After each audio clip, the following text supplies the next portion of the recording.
and welcome to a solo episode on Aligned with Effy, all about letting go. Firstly, I am letting go of perfectionism by doing this. I could have given myself 101 reasons not to, and I've chosen to do it anyway. So, yes, I have also chopped off all my hair in the last few weeks. Well, not all of it, but a decent chunk. This is the shortest hair I've had in like 10 years. And this was me letting go, like physically, of things that no longer serve me. It was quite a funny story, actually. I thought about cutting all my hair off a few weeks ago. And then obviously the mind creeped in and was like, nah, you're not going to do it. And then, because I was obviously supposed to, the universe gave me a few more nudges. And I spent a night with my spiritual sisters, and one of them pulled me a card and straight away looked at the card and was like, you need to cut your hair off. There is dead energy there and it is no longer serving you. And I was just laughing because I was like, oh, I already had that nudge, like why didn't I listen to it? But it's often we're attached to things. Like I was attached to my hair. Like this is something I'd had for so long. It kind of feels like part of your identity, or you wonder what you're going to be like or look like if you don't have it. And for me, it's been a real practice of like letting go. Like, how can I be okay with letting go? How can I be less attached to physical things as well as other things like beliefs and thoughts that no longer serve me? But it is a practice. And honestly, since I chopped my hair off, I feel so free and I love it. It feels so healthy. So yeah, everything has energy. So as we let go of physical things, we often have like an energetic release as well. And we literally have to let go of things. We are like nature, and nature has these seasons, of like spring, which is like sprouting and new things are coming, summer, which is like blossoming. Then there's autumn, where we are letting go. The trees let go of their leaves, and then winter.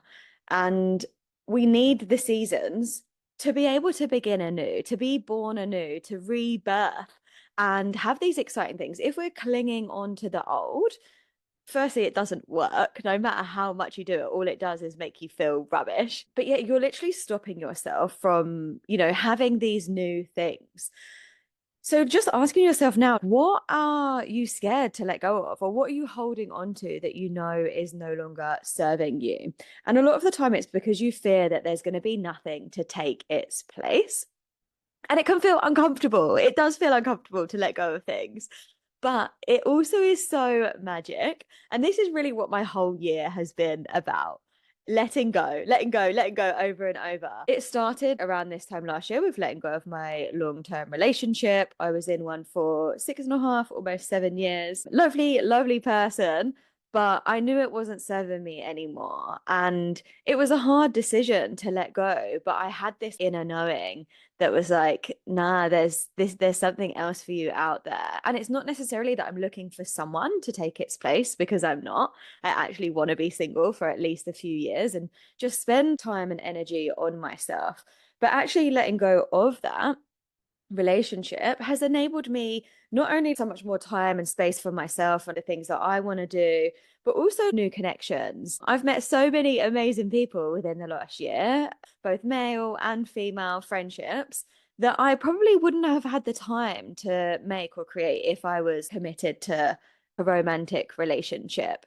And yeah, we can be so attached to like finding a romantic relationship, but what if we weren't? And what if we could just like appreciate all of the amazing people that we have in our lives right now? Our friends are so amazing, our communities are so amazing, our families.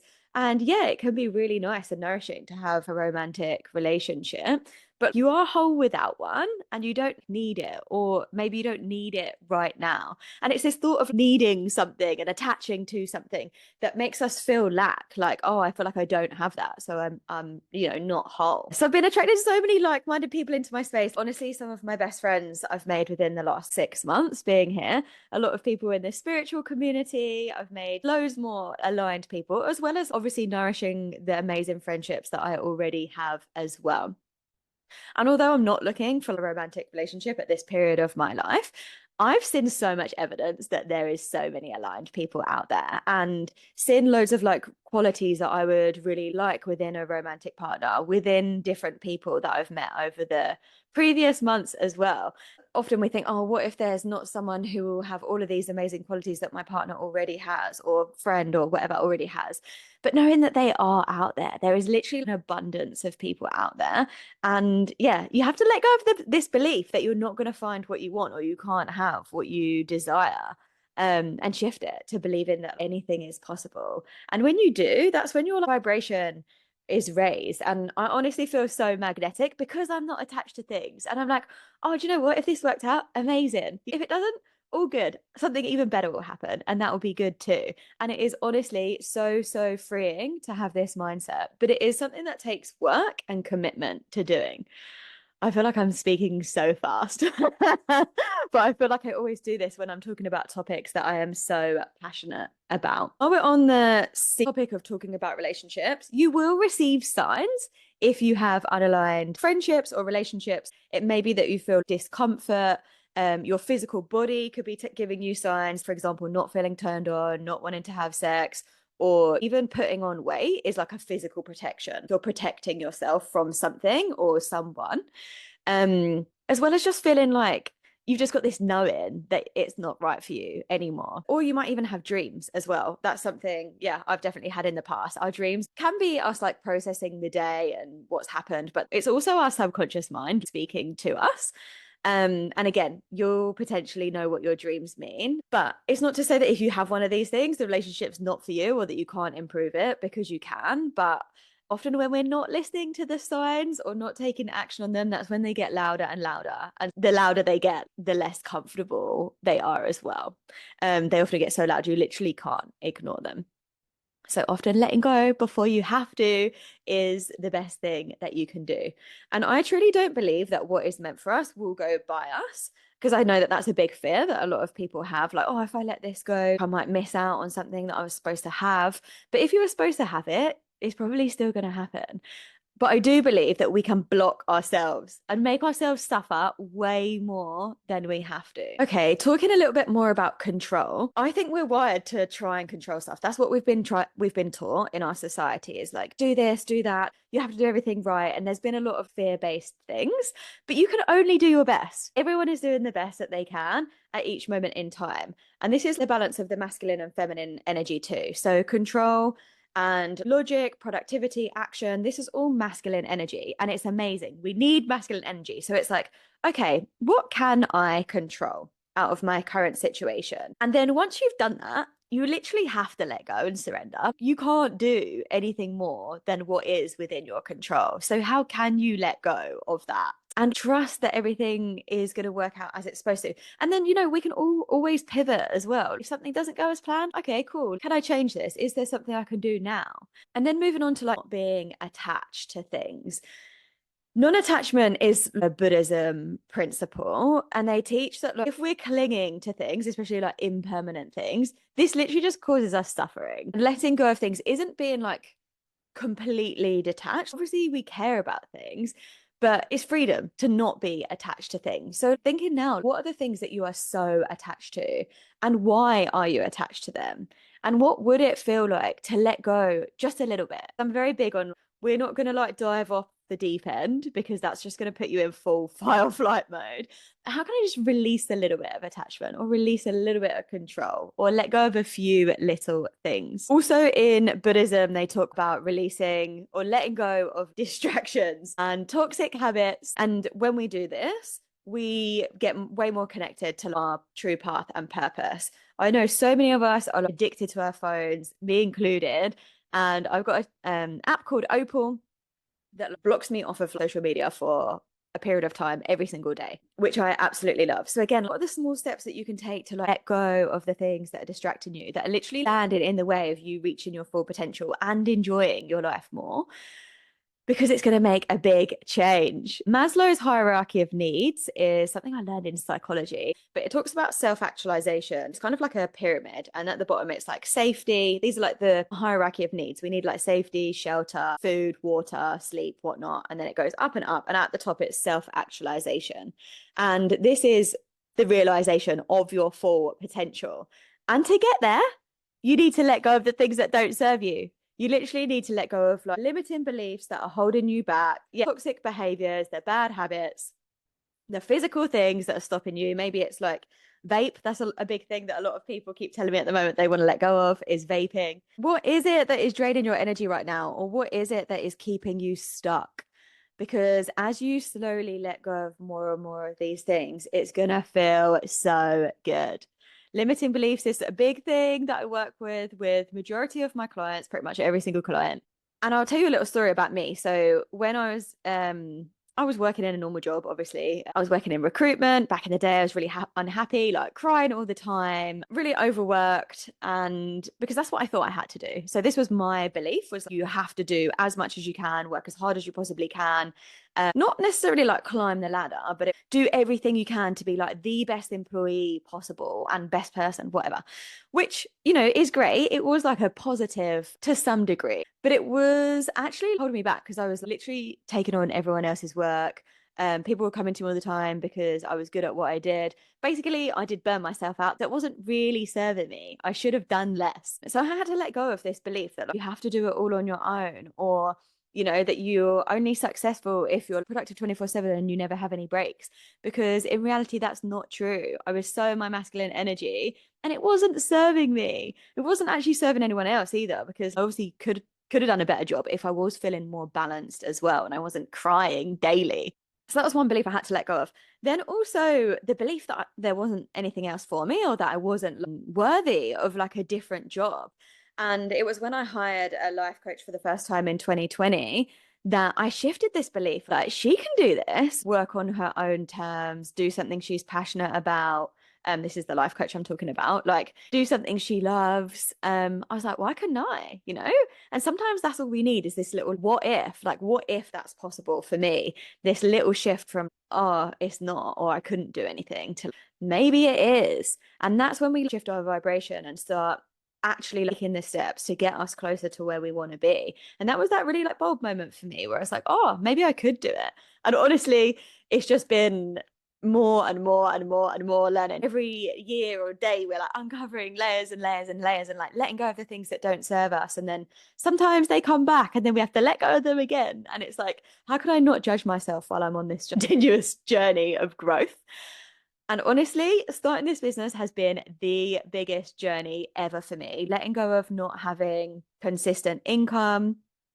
For those of you that know me as well, I have been house sitting for about 2.5 years now. So I don't have solid base or location. I've been moving here, there, and everywhere. I think in the last year, I've lived in about 10 different places and I've moved way more than 10 times because I've lived in some of those places for like multiple different times.